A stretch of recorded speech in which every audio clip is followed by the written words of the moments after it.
Bonjour, je suis à la première année de la thèse au laboratoire Métis à l'UPMC.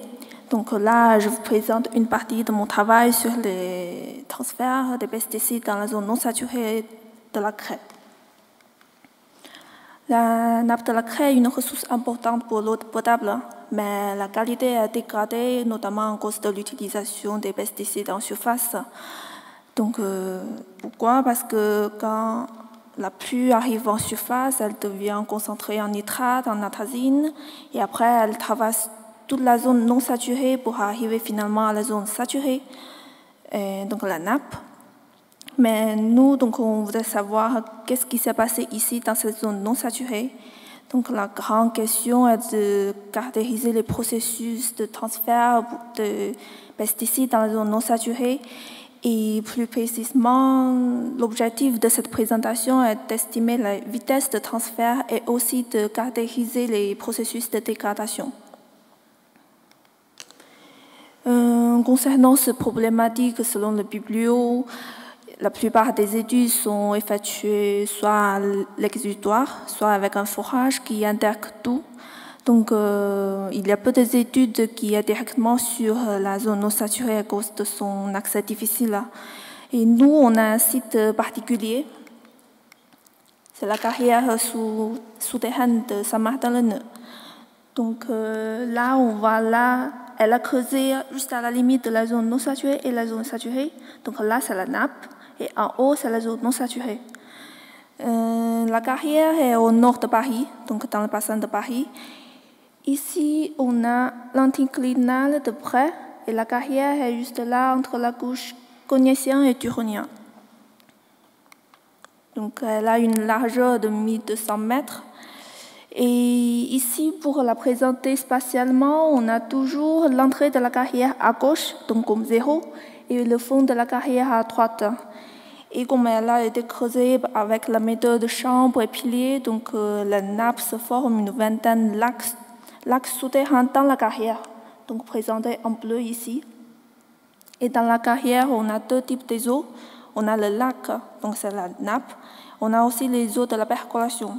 Ce sont des eaux aux plateformes qui viennent de sortir de la zone non saturée. Et le lac est alimenté par les eaux de la percolation et aussi les eaux qui traversent par les piliers et les murs. Donc, pour les études suivantes, on suppose qu'on considère le lac avec les percolations. Donc, tout ça, c'est comme un site. Donc, finalement, dans la carrière, on a une vingtaine de sites. Et pourquoi cette carrière? Parce qu'elle nous permet d'étudier directement la zone non saturée. Elle est sur une crête topographique et aussi piézométrique. Donc ici, on considère qu'on n'a que des transferts verticaux. On n'a pas d'échange entre les lacs, on n'a pas d'effet d'amont. En surface, on a une zone agricole. L'atrazine est utilisée depuis 1978 jusqu'à 2003. On a une couche d'argile avec une épaisseur variée de quelques centimètres à quelques mètres. On a la zone non saturée varie de 18 à 30 mètres. Alors, donc, en premier temps, on a caractérisé les sites. Donc, ici, pour chaque site, on a mesuré l'épaisseur de la zone non saturée, présentée en noir ici. On a aussi mesuré l'épaisseur d'argile avec une méthode géophysique présentée en vert ici. Donc, avec ces deux épaisseurs, on a divisé les sites en trois coupes.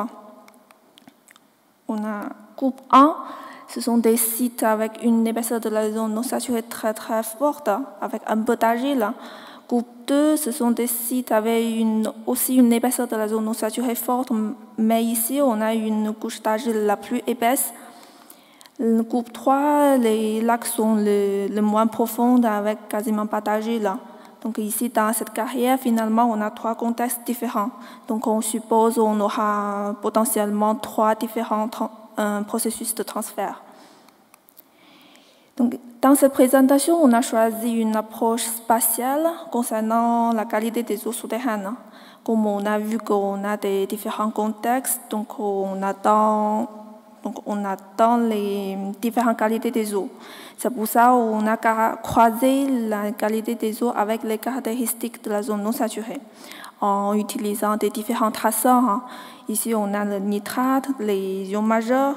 On a utilisé le tritium pour dater les eaux.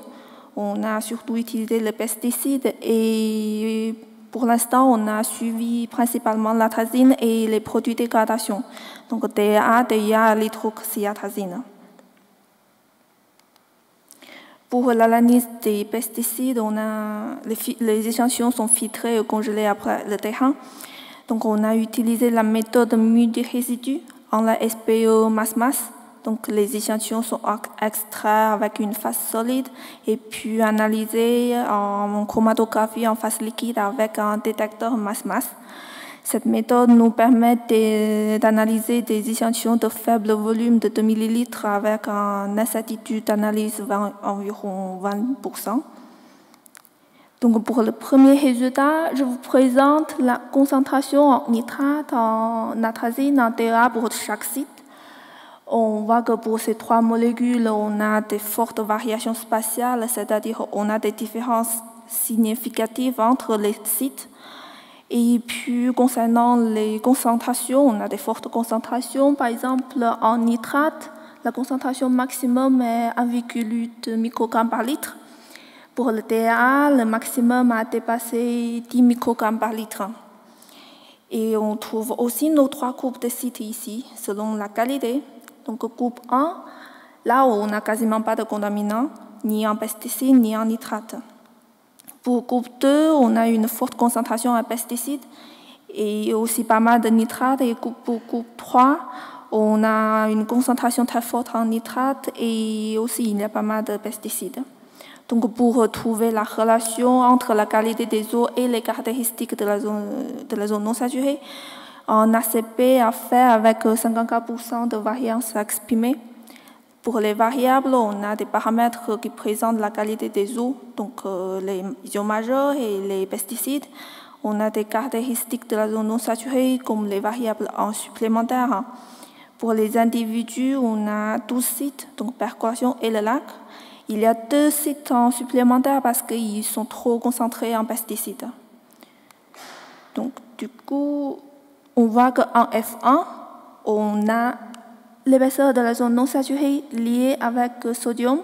C'est à cause de l'échange cationique. Et elle est aussi opposée de tous ces groupes d'ions agricoles et aussi le cation. Donc là, c'est-à-dire plus la zone non saturée est épaisse, on a moins de contamination dans les eaux souterraines. Et en F2, on a l'épaisseur d'argile qui est liée avec magnésium et potassium. Ce sont des ions d'origine d'argile. Et après, elle est aussi positivement liée avec ces 3 produits de dégradation d'atrazine. Donc là, c'est-à-dire la présence de cette couche d'argile a favorisé les processus de dégradation d'atrazine. Et comme pour les individus, on trouve encore une fois nos 3 groupes de sites. Donc, groupe 1, ce sont des sites profonds avec un peu d'argile. Donc là, les eaux ne sont pas contaminées.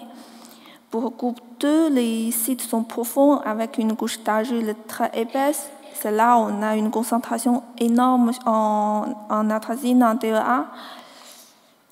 Pour groupe 3, les sites les moins profonds, sans argile, donc là on a forte concentration en nitrate et une concentration moyenne en pesticides.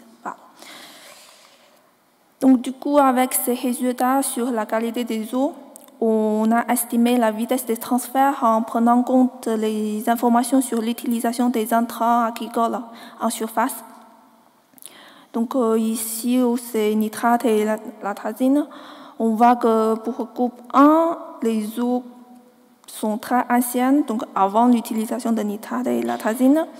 Pour groupe 2, avec beaucoup de pesticides, donc c'est forcément les eaux pendant la période d'utilisation d'atrazine. Groupe 3, c'est avec nitrate et pesticides, c'est aussi cette période, mais il y a une partie d'eau plus concentrée en nitrate. Donc avec ces différents temps de transfert et les différentes épaisseurs de la zone non saturée, on a calculé la vitesse. Pour groupe 1, c'est inférieur de 0,5 mètres par an. Coupe 2 entre 0,7 à 2 mètres par an et coupe 3 c'est 0,3 à 1,4 mètres par an. Et en plus on a le tritium, donc on voit ici que pour nos échantillons de le tritium, la plupart des points sont au-dessus de 10 UT. Et si on compare avec la courbe de tritium calculée avec le modèle piston flow, on voit que là, c'est la seule période. On a la concentration de tritium supérieure à 10 UT.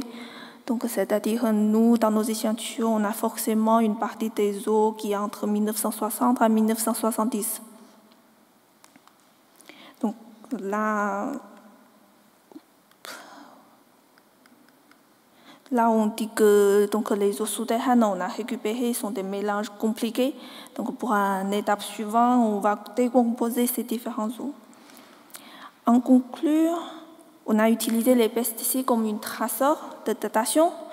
Et après, l'argile a un rôle très important ici, qu'elle peut accélérer les transferts de l'atrazine et ses produits de dégradation, et aussi qu'elle favorise les processus de dégradation.